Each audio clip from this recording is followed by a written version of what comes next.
akavunaanyizibwa ku byenfuna katandise okusisinkana abantu mu biti ebyenjawulo ku nsonga y'emisolo emiggya egyayanjuliddwa mu mbalirira y'eggwanga ey'omwaka gw'ebyensimbi 2026-2027 ekyali mu bubage. Item is already increased by now. We know you as MPs, ministers are not buying fuel, so you are not aware about that.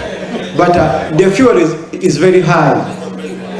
Akakiiko katandise ne bannamakolero wansi w'ekibiina kyabwe ki Uganda Manufacturers Association era nga bano babatadde ku nninga okunnyonnyola ensonga eviiriddeko bbeeyi y'ebintu nga sukaali, butto n'ebirala okulinnya mu kiseera kino nga n'emisolo emiggya teginnayisibwa.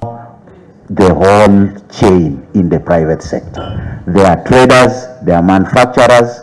If they have analyzed why is it changing even before taxes come into effect. Now that you are more focused on importing an upgraded crude palm from Indonesia and Malaysia, other than strengthening our domestic production through the farmers as you used to do. They have brought bills here. I want to assume that you as private sector, your primary interest would be the interest of your members. But because you have one leg in government, you are coming at the tail end, reacting to the proposals and even questioning some of the aspects of government.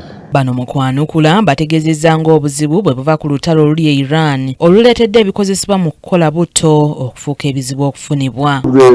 Vegetable oil or crude palm oil works as biodiesel. So there is more demand supplying to Europe than to Africa. The price went further up to $1,134. This information is everywhere on Reuters and we buy daily. And if you go on the market, we've increased only on 20 litre 6,000 shillings from 900. Akakiiko era kasisinkanya abakulembeze b'ebyobusuubuzi abeegattira mu mukago ogwa UNATA. Bano nga bakulembeddwamu Godfrey Katongole balaze obutali bumativu n'emisolo emiggya egyateekeddwa ku bintu ng'amafuta, seminti, butto awamu n'omusolo ku mayumba nga bagamba nti omusolo guno gwaniviirako bangi ku basuubuzi okuva mu mulimu ng'era basabye ababaka akakiiko okusooka okugenda mu bantu okubeebuuzaako. Alina okusasula obukadde 150 bo bagamba bayongeddemu obukadde 10 abeere ku bukadde 250. Ffe tugamba at least omuntu oyo alina okusasula VAT abeere ku bukadde 5 nga zaakoze omwaka. Ffe nga UNATA tusabye akakiiko kano nti bave mu ntebe, bave mu offices, bajjeko wansi ku ground basobole okubanga bengeejinga abasuubuzi bano bamanye amateeka ge bagenda okuyisa gagenda kuyisa batya abantu bali. Ministry of Finance ngeyisa amateeka gano yayongedde nusu 2 ku mafuta. Already amafuta galinye okuva eri gye gava ate ne government eyongeddeko sente ate already ng'era gabadde waggulu era ne government nga efunako sente. Seminti bamwongeddeko omusolo.